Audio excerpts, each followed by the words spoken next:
KelTec is the biggest gun maker in the state of Florida. But the problem with making more guns is you need the space to do it. And it simply wasn't possible with their existing floor plan. So they looked to build a new facility. And that facility is right behind me. This is Rock Springs, Wyoming, the home of KelTec West. We decided to move out to Wyoming for two reasons. One, it's safe harbor from any kind of political situation.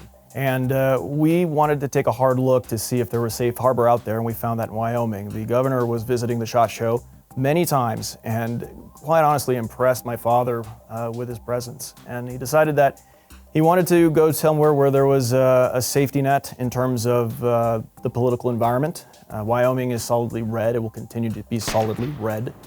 And the other aspect of it is my dad always had this ambition of having an alpine factory. He really likes Metgar and their northern Italian facility with the Alps right there. And this area in the southwestern Wyoming was very close to the mountains out in Utah, so it made sense.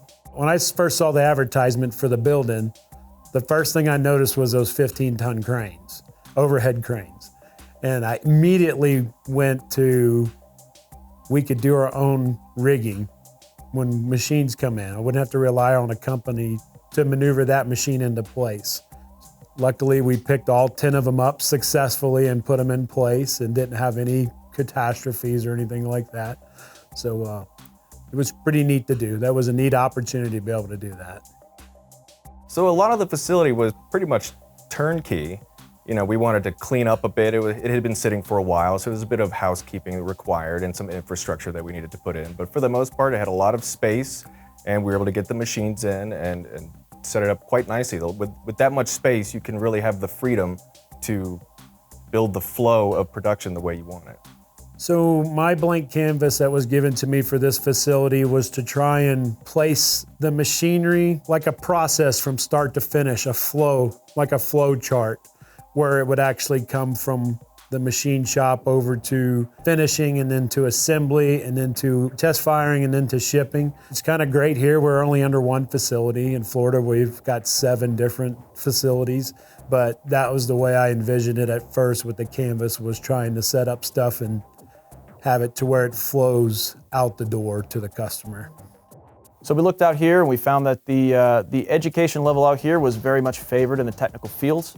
A lot of oil industry out here, a lot of mining industry out here, and the college out here was very heavy in the trade skills and developing everything that people needed for hard resource gathering operations.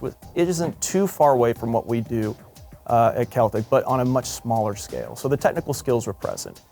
And I brought in a couple of guys that are moldable. You know, they're a sponge. Everything I tell them, they just kind of soak it up. One of the great things about it is they're new to it, so they can learn from me instead of trying to learn on their own or learning an incorrect way or anything like that. Not that my way is the best way, but I have a lot of years of doing it wrong. You know, I've proved things out that we can't do in this business that was on my hands. I did it, you know. I think a lot of the similarities between our workforces in Florida and Wyoming have to do with family values, being hardworking, having a strong belief in Second Amendment rights, and a lot of people also being outdoorsmen and into the hunting and fishing and shooting sports.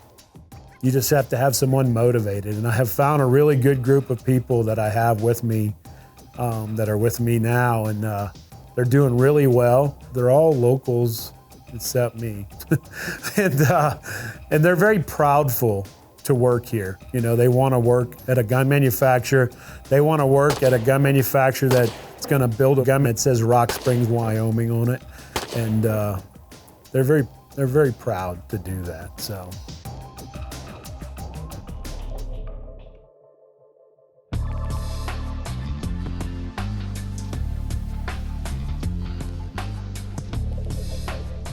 KelTec has really built its reputation on innovative engineering.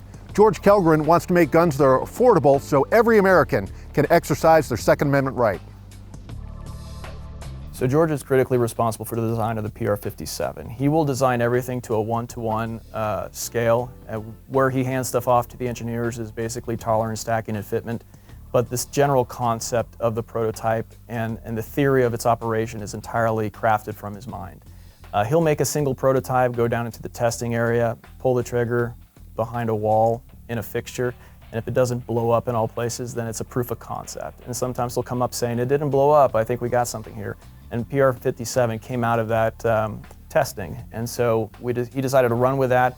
Very excited about the potential of that particular class of pistol. It can iterate itself into many other calibers. It can iterate itself into many other type of concepts of rotary barrel pistol. Because the thing you have to realize is that this is a technology breakthrough in terms of miniaturization and the lightening of many popular calibers to come.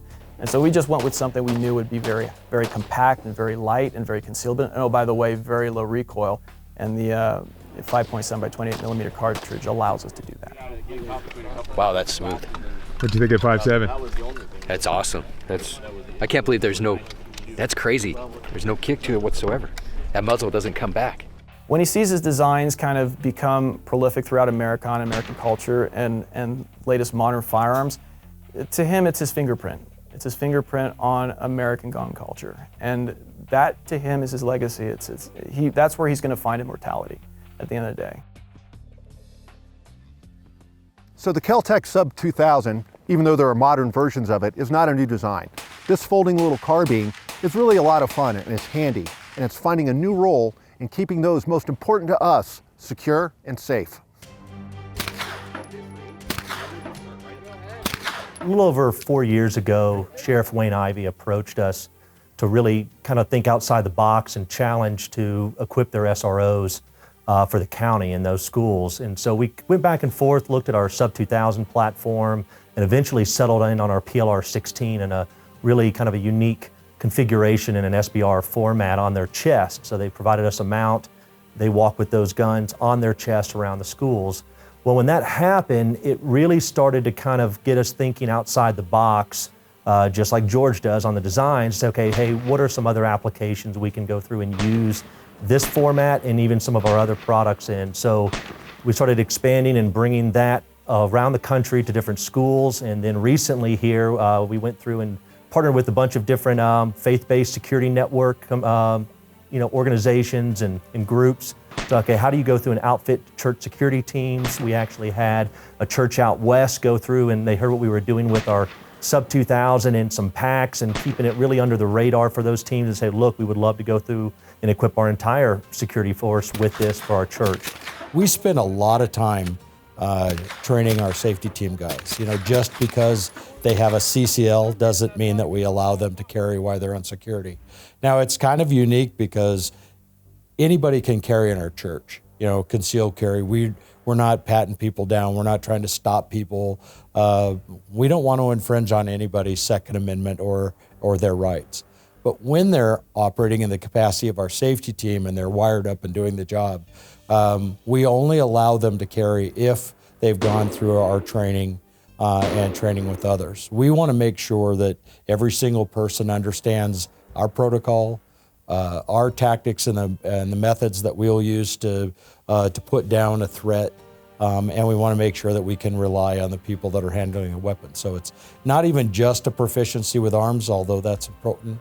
We want to make sure that they have the right mindset and we don't have a bunch of Barney Fife-wielding gun guys on Sunday morning, if that makes sense. Most of us gravitated, and then as a church, we gravitated to the KelTec Sub 2000.